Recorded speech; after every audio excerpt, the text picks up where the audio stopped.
ଭାଇ ଆଜି ଗୋଟେ ପାଲା ଦେଖିକି ଆସିଲି ଏଇ ଶାସନରେ। ଠିକ୍ ଅଛି। ସେ ପାଲାରେ ଆମର ଜଣେ ଲେଡ଼ିସ୍ ଗାୟକ ଜଣେ ହେଲା କି ସେ ଗାଉଥାନ୍ତି। ତାଙ୍କର ଯିଏ ସବୁ ବାହାଣ ରହିଲେ ଖୋଳିଆ ରହିଲେ କିଛି ସମୟ ପାଲା ଦେଖିଲା ପରେ ଭାଇ ତାଙ୍କର ଯେଉଁ କମେଡ଼ି ଶୋ ଦେଖିକି ମୋ ମୁଣ୍ଡ କାମ କଲାନି। ବହୁତ ବୋରିଂ ମୋତେ ଲାଗିଲା, ପୁରା ବିଜାର ଲାଗିଲା। ମୁଁ ସେ ଜାଗା ଛାଡ଼ିକି ପଳେଇ ଆଇଲି।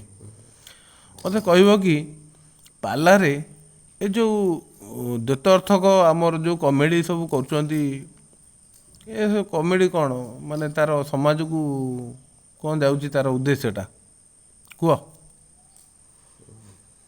ଯଦି ମୋର କମେଡ଼ି ଦେଖିବାର ଅଛି କି ଶୁଣିବାର ଅଛି, ତାଠୁ ବେଷ୍ଟ ପ୍ଲାଟଫର୍ମ ହେଉଛି ଯାତ୍ରା। ତ ଯାତ୍ରାରେ ମୁଁ ଯାଇକି ସେ ଜିନିଷଟାକୁ ଅଣ୍ଡାଳିବି ନା। ମୁଁ ଯଦି ଘଣ୍ଟାଟେ କି 2 ଘଣ୍ଟା ସମୟ ବାହାର କରିକି ଯାଇଛି ଟିକେ ପାଲା ଦେଖିବାକୁ, ତ ପାଲା ଦେଖିବି ନା, ଭଗବାନଙ୍କ ନାମ କଥା ଶୁଣିବି। ଆଜି ସପୋଜ ଆଜି ରାମ କଥା ପଢ଼ିଛି ହେଲା, ଆଜି ପାଲାର ଗାହାଣ ଯିଏ, ସିଏ ତା ଝାଳ ବୋହିଗଲାଣି ରାମ କଥା, ରାମଙ୍କର ଭକ୍ତିର ଗାଥାଟାକୁ ଲୋକଙ୍କୁ ଶୁଣେଇକି ହେଲା। ଏ ମଝିରେ ଏ ସାରା ପାଳିଆ କ'ଣ କଲା ନା, ତାର କମେଡ଼ି ଉଠିକି ଗଲାଣି। ଚିନ୍ତା କର, ଯେଉଁଠି ହନୁମାନଙ୍କର ପ୍ରେମ ଭକ୍ତିବାଦର କଥାଟା ଉଠିଛି, ଲୋକଙ୍କୁ ଇନଫ୍ଲୁଏନ୍ସ କରଉଛି, ସେଠି ସିଏ କ'ଣ କଲା ନା ହେଲା, ମାନେ ସାମାଜିକ ଲୋକଙ୍କର ଯେଉଁ ଚଳନି ରହଣି ସହଣି ଚଳନି ସେଇ ଜିନିଷକୁ ସେ ଉଠଉଛି। ତାହେଲେ ଏଟା ଗୋଟେ କ'ଣ ଭକ୍ତିବାଦରେ ଗୋଟେ ମିଶ୍ରଣ ରହିଲା ନା ରହିଲାନି, ଖାଦ ରହିଲା ନା ରହିଲାନି।